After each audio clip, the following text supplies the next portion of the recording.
Welcome. Is living on borrowed time with debt and credit a bad thing?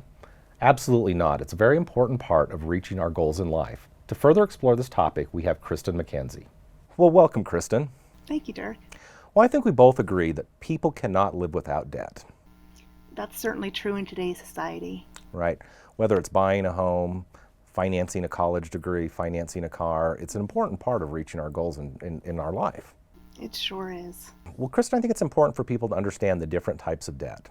Sure. Well, there are two main types of debt. The first is secured debt, and this is used primarily to purchase things like a home or a car.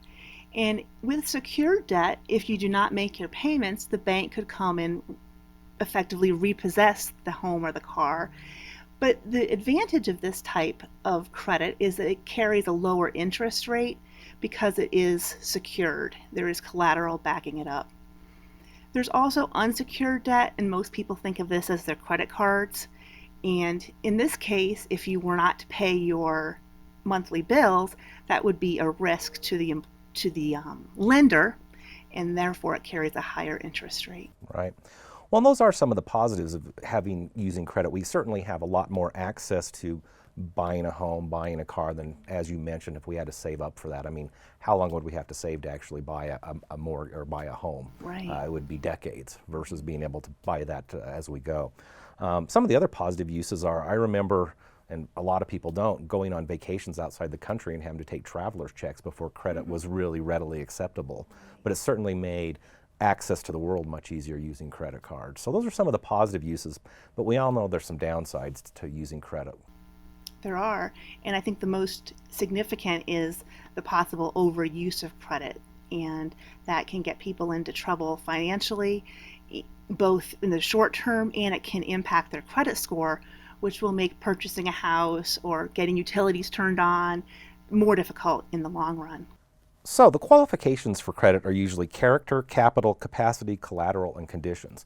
And those all add up to give us a score, which is called our FICO score. Can you kind of tell us a little bit about what a FICO score is and how important it is for consumers to understand it? Your FICO score is a three-digit number. Right, I think 300 to 850? I believe so, in that range. And I've read recently that 720 is considered a good score. And having a good score is important so that you do have access to credit and so that you're not paying a huge interest rate. The FICO score is a measure of how lenders think you are as far as a risk, what the chances are of you paying your debts. Well, great. Well, thank you so much for the information today. You're welcome. Simply go to myfico.com. Once you're there, you can access the 3 bureau credit reports from Equifax, TransUnion, and Experian. You can also track your FICO scores, and you can monitor any changes to your account.